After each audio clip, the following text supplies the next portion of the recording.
Hello everyone, स्वागत है आप सभी लोगों का कल्याण इंस्टीट्यूट यूट्यूब चैनल पे।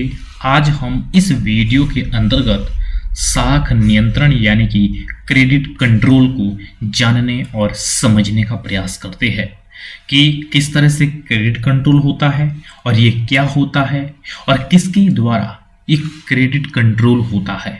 तो आज की इस वीडियो के अंतर्गत हम यही समझेंगे, तो आप इस वीडियो को अंत तक जरूर देखिएगा और अगर चैनल को अभी तक सब्सक्राइब नहीं किया तो चैनल को जरूर सब्सक्राइब कर दीजिएगा। तो चलिए समझते हैं कि जो ये साख नियंत्रण है यानी कि क्रेडिट कंट्रोल है, ये दरअसल है क्या। साख नियंत्रण ऐसी प्रक्रिया है जिसके माध्यम से आरबीआई अर्थव्यवस्था को किस तरह से यहाँ पे अर्थव्यवस्था में मुद्रा आपूर्ति और ऋण जो फ्लो है उसको नियंत्रित करता है, ताकि मुद्रास्फीति और अन्य आर्थिक समस्याओं को नियंत्रित किया जा सके और आर्थिक विकास को एक तरह से बढ़ावा दिया जा सके। तो क्रेडिट कंट्रोल एक ऐसी प्रक्रिया है जिसके माध्यम से आरबीआई या किसी देश का सेंट्रल बैंक वो अर्थव्यवस्था में मुद्रा आपूर्ति यानी कि सप्लाई और ऋण का फ्लो, इनको ये नियंत्रित करता है।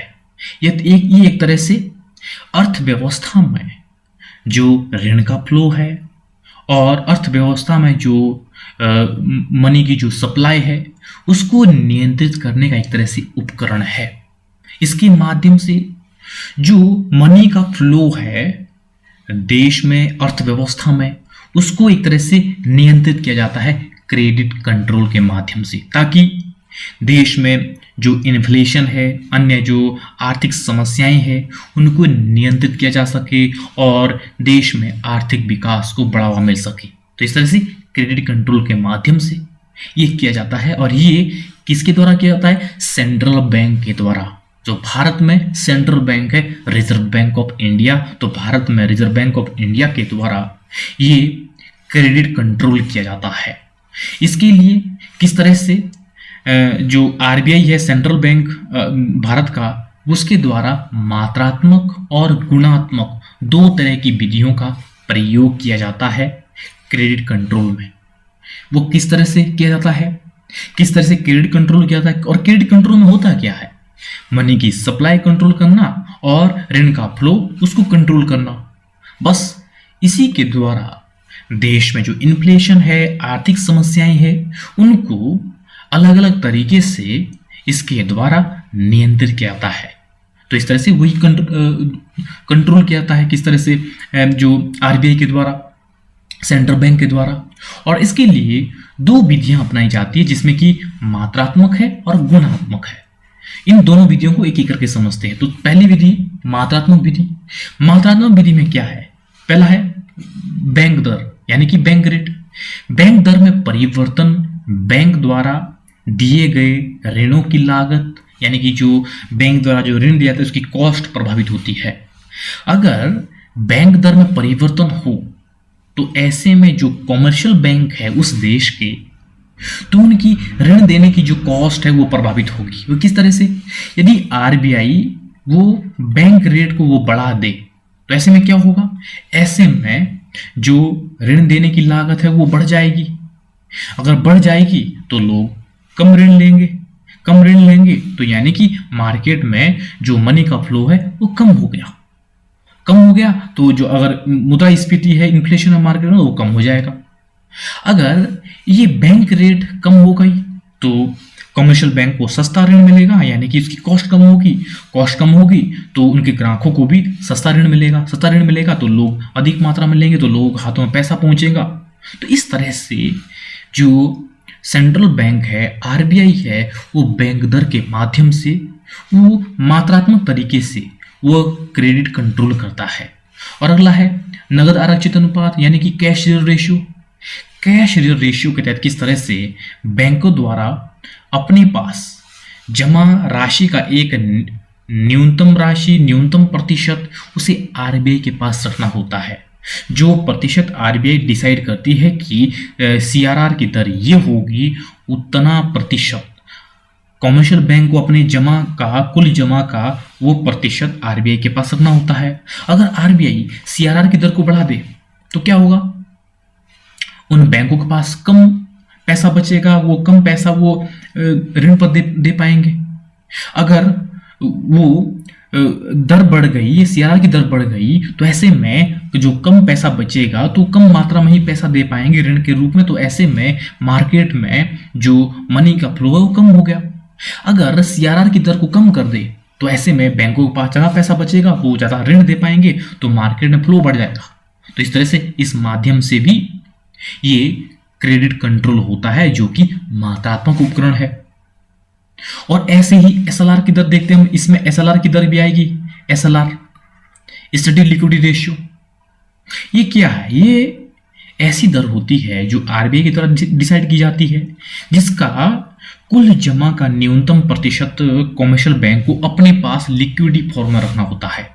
अगर एसएलआर की दर को बढ़ा देती है आरबीआई, तो उसको ज्यादा मात्रा में अपने पास रखना होता है, उसको वो लोगों को ऋण में नहीं दे सकती है। तो ऐसे में तो मुद्रा का जो फ्लो है वो कम हो जाएगा मार्केट में। अगर एसएलआर की दर को कम कर दे तो कम मात्रा में अपने पास रखना पड़ेगा और ज्यादा मात्रा में वो पैसा लोगों को ऋण के रूप में देगी।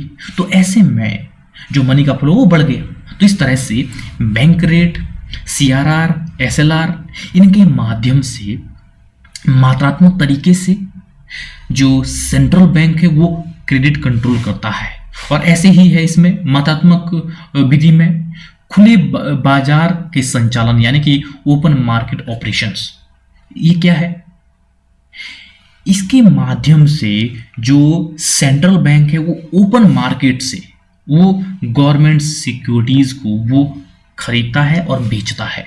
इसमें ये होता है, केंद्रीय बैंक बाजार में सरकारी प्रतिभूतियां जो गवर्नमेंट सिक्योरिटीज होती है उनको खरीदता है और बेचता है। ओपन मार्केट से वो जो गवर्नमेंट की सिक्योरिटीज है, सरकारी प्रतिभूतियां हैं, उनको खरीदता है, उनको बेचता है। ये कब कब करता है? जब जब जिस नीतियों की जरूरत पड़ती है तब तब उस तरह से वो खरीदता और बेचता है। जब आरबीआई वो प्रतिभूतियों को बेचता है, यानी कि जब वो गवर्नमेंट सिक्योरिटीज को बेचता है आरबीआई, तो ऐसे में मुद्रा बाजार में, बाजार से किस तरह से वो आरबीआई के पास चली जाती है, यानी कि बेच रहा है, मतलब वो गवर्नमेंट सिक्योरिटी जो बेच रहा है। जब लोग खरीदेंगे तो क्या करेंगे? उसके बदले पैसा देंगे। पैसा किसको दे रहे? आरबीआई को दे रहे। तो आरबीआई के पास पैसा इकट्ठा होगा, लोगों के पास सिक्योरिटी पहुंच गई। तो ऐसे में जो मुद्रा है वो आरबीआई के पास चली गई, तो बैंकों और मार्केट से वो मुद्रा, वो पैसा आरबीआई के पास चला गया। तो मार्केट में जो मनी का फ्लो है वो कम हो गया। और अगर आरबीआई बाजार से ऋण पत्र, बांड वो एक तरह से खरीदता है, तो खरीदता मतलब लोगों से खरीदा और उनको पैसा दे दिया उनके हाथों में। तो ऐसे में बैंकों और लोगों के पास, लोगों के हाथों में वो पैसा पहुंच गया, तो यानी कि मनी का फ्लो मार्केट में बढ़ जाएगा। तो इस तरह से ओपन मार्केट ऑपरेशंस के माध्यम से भी ये क्रेडिट कंट्रोल होता है। तो ये है मात्रात्मक विधियां जिसके माध्यम से सेंट्रल बैंक क्रेडिट कंट्रोल करता है। तो अब हम इसके बाद गुणात्मक विधियों को समझेंगे।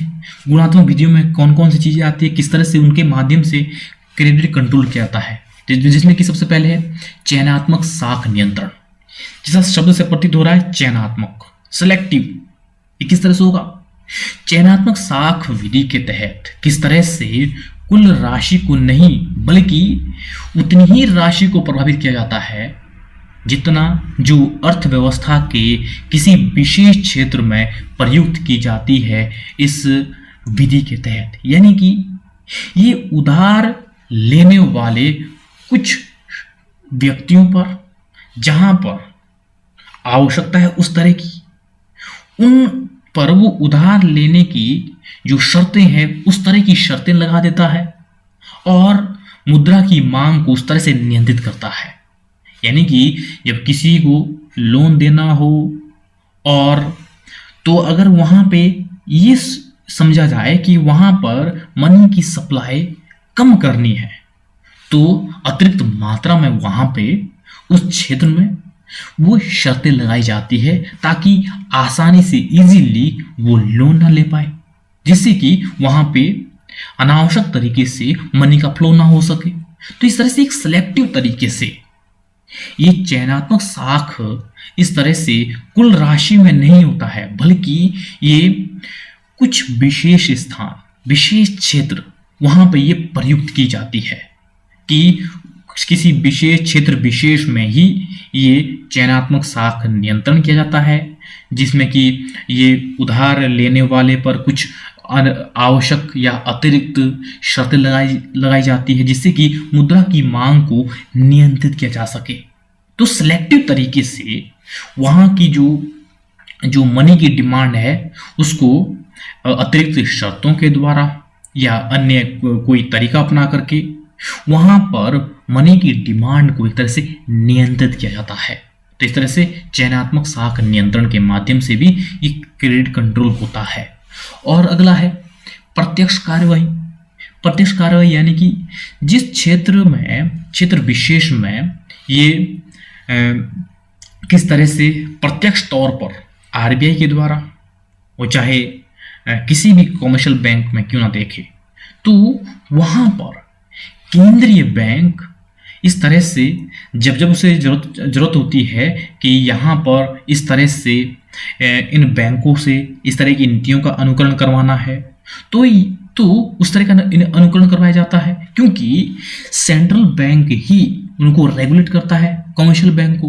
तो ऐसे में जो नियमावली है सेंट्रल बैंक की, नियम एवं जो कायदे कानून है, वो उन कमर्शियल बैंक को मान्य होते हैं, क्योंकि सेंट्रल बैंक के द्वारा ही उनको लाइसेंस दिया जाता है और सेंट्रल बैंक ही उनके लाइसेंस को रद्द कर सकता है।